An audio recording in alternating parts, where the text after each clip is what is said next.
Radhe Radhe friends. आज देव उठानी एकादशी है तो देव कैसे बनाते हैं और देव को कैसे उठाते हैं ये मैं उसको इस वीडियो में बताने वाली हूँ। तो सबसे पहले जहाँ पर आपको देव बनाने हैं वहाँ पर गंगा जल छिड़क कर मैंने पोछा लगा लिया है। देव ऐसी जगह पे बनाने हैं जहाँ पर कोई पैर न रखता हो। तो मैंने अपने पूजा घर के पास में ही देव बना रही हूँ और साथ में मैंने ले लिया गेरू। इसको गेरू बोलते हैं, रेड कलर का होता है ये, पानी में घोल कर, और ईयरबड से मैं इसमें देव बनाऊंगी। तो इसे बहुत ईजिली बन जाती है और सुंदर भी लगता है। बरसों से परंपरा चली आ रही है कि हम गेरू के साथ ही जो है देव बनाते हैं। तो पहले मैंने देव का जो है घर का स्ट्रक्चर बना रही हूँ और साथ में इनके साथ में जो है बाउंड्री के लिए आप एक एक्स्ट्रा साथ में लाइन जरूर बनाएं। एक्स्ट्रा बाउंड्री बनानी बहुत ज़रूरी है, उसी में सजावट भी की जाएगी और बाउंड्री भी बहुत ज़रूरी है बनाने के लिए। तो अभी मेरी बाउंड्री मोस्टली बनकर तैयार हो चुकी है। तो उससे आगे फिर मैं बताऊंगी कि कैसे देव बनाती है। और यहाँ से नीचे से थोड़ा सा रास्ता खुला छोड़ना है बाहर आने जाने के लिए। ठीक है। तो अब यहाँ ऊपर देव का जो घर बनाया है उसमें मुंह आँख और बना देते हैं। और यहाँ पे मैंने बाउंड्री पूरी कर दी है ऊपर भी। और उसके बाद अब अंदर का शुरू करेंगे कि अंदर क्या बनाना है। तो सबसे पहले हमें क्या बनाना चाहिए, सबसे पहले बनाना है हमें भगवान विष्णु। तो भगवान विष्णु का पूरा स्ट्रक्चर बनाने की जरूरत नहीं है। आप जैसे भी आप ये 8 बनाते हैं या एक्स बनाते हैं, इस टाइम से करके आप भगवान विष्णु बना सकते हैं। ये उनका प्रतिरूप हो जाता है। और इनके हाथ बना दिए, आंखें और मुंह बना दिया और ऊपर मैंने मुकुट बना दिया है। तो ये भगवान विष्णु बन गए हैं। इसके बाद आप बनाइए स्वास्तिक। स्वास्तिक सबसे शुभ माना जाता है हमारे सनातन धर्म में। देव उठाने में भगवान विष्णु के साथ आप जो भी शुभ चिन्ह होते हैं वो सब बनाइए। बहुत ही उससे एनर्जी, पॉजिटिव एनर्जी आती है घर में और नेगेटिविटी दूर होती है। तो सबसे अच्छी बात है कि जितने भी शुभ चिन्ह होते हैं वो बनाइए। तो मैं यहाँ चारों कोनों में मैं स्वास्तिक बनाऊंगी और मैंने वहाँ ओम भी बना दिया है। और उसके बाद फिर मैं आगे और चीज़ें बनाऊंगी जो कि यहाँ देव उठानी एकादशी में बनाते हैं। आप चाहो तो बना सको और चाहो तो ना भी बनाओ, तो कोई ज़रूरी भी नहीं है। मेन चीज़ होती है कि हम भगवान विष्णु की मूर्ति बनाए, वही ज़रूरी है। तो कि वो देव उठानी एकादशी के दिन उन्हीं को जगाया जाता है। तो यहाँ मैंने तुलसा देवी बनाई है क्योंकि तुलसी मैया का और शालिग्राम जी का आज के दिन विवाह होता है। और शालिग्राम जी भगवान विष्णु का ही रूप है। और ये मैंने बनाई है सीढ़ियाँ जो बैकुंठ धाम जाती है। और बैकुंठ धाम कहाँ है, जहाँ हमारे भगवान विष्णु हैं। तो उन्हीं के साइड मुँह करके मैंने ये सीढ़ियाँ बनाई है। यहाँ पे मैंने बनाए हैं अभी 4 जो वो पैरों के निशान बनाए हैं हमारे गाय माता के, और गाय माता के साथ उनके बछड़े के भी। ये बहुत ज़रूरी होते हैं, गौ माता और उनके बछड़े का साथ में बनाना। और अब आपके घर में जितने भी सदस्य हो उनके पैरों के निशान बनाए जाते हैं। बड़े लोगों के लिए बड़े पैरों के निशान और छोटे लोगों के लिए छोटे। छोटे जैसे बच्चे होते हैं उनके लिए छोटे पैरों के निशान, साथ में आप फिंगर्स बना दीजिए। बहुत ईजी होता है, पैर को पूरा बनाना की जरूरत नहीं है, सिर्फ ऐसे निशान बनाइए 8 बनाकर और ऊपर उंगलियां बना दीजिए। और जितने भी आपके सदस्य हैं पहले उनके लिए बनाइए और उसके बाद एक एक्स्ट्रा बनाइए हमारी आने वाली जनरेशन के लिए। तो हमारी जो से पीढ़ियाँ है फलती फूलती रहे, उनके लिए एक जोड़ी पैरों के निशान एक्स्ट्रा बनाए जाते हैं। तो ये मेरे निशान भी ये पूरे हो चुके हैं पैरों के निशान।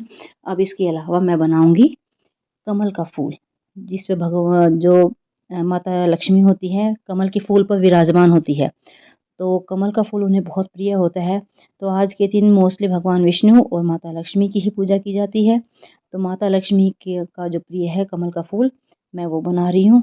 और ये सब मुझे लगता है कि सभी वो लोग बनाते ही होंगे और इसको बनाना बहुत ईजी है। तो आप आराम से कमल का फूल भी बना सकते हैं, वो तो आपकी मर्जी है। तो ये मैंने कमल का फूल भी बना दिया है। उसके बाद मैंने बनाया है चक्र। ये जो सुदर्शन चक्र है भगवान विष्णु के हाथ में ही मैंने बनाया है। और एक साइड में मैं बना रही हूँ शंख। तो शंख मैंने एक साइड में शंख दे दिया हाथ में, एक साइड में सुदर्शन चक्र दे दिया। शंख को बनाना बहुत इजी है, बिल्कुल भी आप देख सकते हैं इसमें कितना इजीली मैं शंख बना रही हूँ। ये शंख बनेंगे एक तरह से प्रतिरूप ही बन जाते हैं, वही शंख बन जाते हैं। कोई हार्ड एंड फास्ट रूल नहीं होता इसमें। इसके बाद मैंने यहाँ हमारे जो 2 देवर बनाए हैं जिसमें चांद और सूरज। ये हमारे जितनी भी हम कोई भी पूजा करते हैं तो उनके साथ हम इनकी पूजा भी करते हैं साथ में। तो ये होने के बाद अब बात होगी सजावट की, क्योंकि मैंने जो बनाना था इसके अंदर वो मैं बना चुकी हूँ। उसके बाद इसमें सजावट होगी। एक बस नाम लिख रहा रहता है कि हमारे घर में जितने भी जेंट्स होते हैं उनका नाम लिखा जाता है। वो मैं बाद में लिखूँगी, पहले मैं ऊपर सजावट कर दूँ, उसके बाद में फिर मैं वो नाम भी लिखूँगी। तो हमेशा ज़्यादातर लोग जिग-जैग बनाते हैं, मैं जिग-जैग की जगह मैं आपकी बात थोड़ा-सा दूसरा पैटर्न मैंने यूज़ किया है ताकि थोड़ा-सा और सुंदर लगे। सजावट हम अपने हिसाब से कुछ भी कर सकते हैं। तो ये मैं अपने हस्बैंड और अपने बेटे का नाम लिख रही हूँ, क्योंकि इसमें जेंट्स का ही नाम लिखा जाता है। कुछ परंपरा ऐसी रही है शुरू से, तो घर के जो मुखिया होते हैं उन्हीं का नाम लिखा जाता है। तो इसके बाद अब ये देखिए इस पैटर्न से सजावट बहुत सुंदर लग रही है। हमेशा मैं जिग-जैग बनाती थी, लेकिन जिग-जैग से ज़्यादा मुझे ये ज़्यादा सुंदर लगा। आप अपनी पसंद से कुछ भी डिज़ाइन बना सकते हैं, जो भी आपको अच्छा लगे। और जितनी भी लेडीज़ होती है वो इन कामों में बहुत माहिर होती है, डिज़ाइंस बनाने में। तो डिज़ाइंस आप अपनी पसंद से कुछ भी बना सकते हैं, और चाहो तो ये पैटर्न भी आज़मा सकते हैं, क्योंकि ये चक्र टाइप से बना रखे हैं ना, बहुत अच्छा लग रहा है ये। और मेरे ये बस पूरा ही होने वाला है।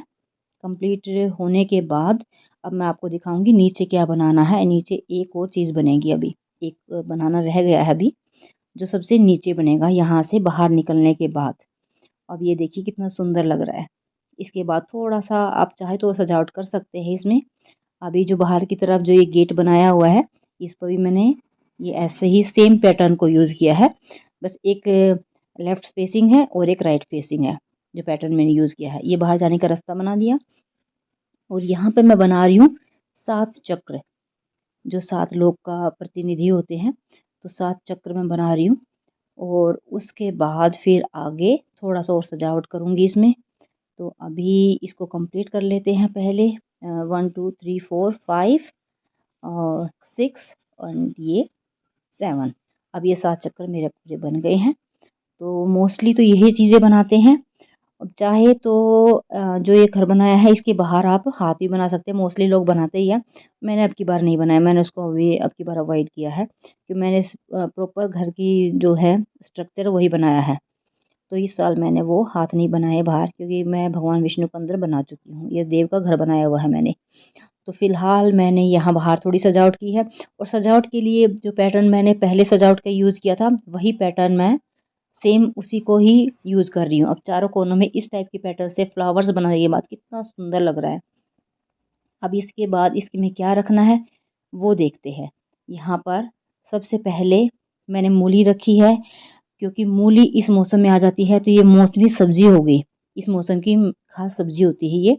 और उसके बाद मैंने मौसमी फ्रूट्स रखे हैं, जिसमें सिंघाड़ा, सेब और ऑरेंज और अमरूद, और एक मिठाई मैंने रखी है, जो मैंने लड्डू बनाए थे वो रखा है। और उसके साथ मैंने एक घी का दीपक, देसी घी का दिया रखा है। उसे अभी नहीं जलाना, उसे मैं जलाऊँगी शाम को। और साथ में मैंने थोड़ी रुई रखी है, क्योंकि कपास की खेती भी इसी टाइम उसकी फसल काटी जाती है। और साथ में आप कोई भी अनाज रख सकते हैं, गेहूँ, चावल कुछ भी रख सकते हैं। तो मेरे पास जो अनाज था मैंने वो रख दिया है फ़िलहाल। ये दान में देना है सारा। जो अनाज है वो दान में दिया जाता है, और जो फ्रूट्स वगैरह होते हैं ये आप शाम की पूजा होने के बाद आप सब में बाँट देते हैं। साथ में मैंने कुल्हड़ में मैंने रखा है पानी, जो देव उठाते हैं उसके बाद उनको पानी पिलाते हैं। और साथ में आप अपनी यथाशक्ति दक्षिणा रखें, और उसके बाद इसको एक परात से ढक देते हैं, क्योंकि परात सबसे शुद्ध होता है। और फिलहाल आप चाहे तो परात पर भी आप थोड़ा-सा डिज़ाइन बना सकते हैं, सुंदर लगेगा ढका हुआ। तो फिलहाल मैं इस पे पहले स्वास्तिक बना रही हूँ। स्वास्तिक से ज़्यादा सुंदर तो मुझे कुछ लगता ही नहीं है। तो मैं यहाँ स्वास्तिक बनाने के बाद थोड़ा-सा और इसमें डिज़ाइन बनाऊँगी, ताकि ये परात भी मुझे इसके ऊपर ढकी हुई सुंदर लगे। और परात को इसलिए रखते हैं, क्योंकि परात में कोई शुद्ध इसलिए मानते हैं, क्योंकि परात में कभी भी हम खाना रख के नहीं खाते। थाली प्लेट में तो खाना रख के खाते हैं, परात में कभी खाना रख के नहीं खाया जाता, इसमें सिर्फ़ भोजन पकता है। तो अब मैं इसके साथ में ही मैं वही सेम पैटर्न यूज़ करके मैं इस पे भी मैंने इसमें डिज़ाइन बना दिया है, और अब हमारी परात भी बहुत सुंदर लग रही है। और इसके बाद मैं बताऊंगी कि देव कैसे उठाते हैं, क्योंकि फ़िलहाल मैं दिन में ही बना रही हूँ, क्योंकि देव हम शाम को उठाएंगे और दिया भी शाम को ही जलाएंगे। तो फ़िलहाल मैंने दिए का इंतज़ाम करके रखा हुआ है।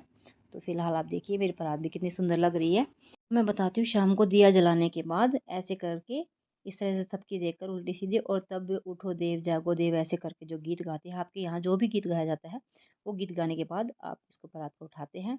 और फिर सबसे पहले जो जल है हाथ में लेकर सभी देवताओं को पिलाते हैं, सबको भोग लगाते हैं। और उसके बाद आप ये जो है, जो दक्षिणा जो देनी होती है वो दक्षिणा भी दे सकते हैं। और जो जितना भी सामान है, फ्रूट्स है, वो सब अपने परिवार में बाँटकर आप खा सकते हैं। मूली के पराठे बना के खा सकते हैं। तो ये जानकारी आपको कैसी लगी प्लीज़ कमेंट्स करके बताइएगा। राधे राधे।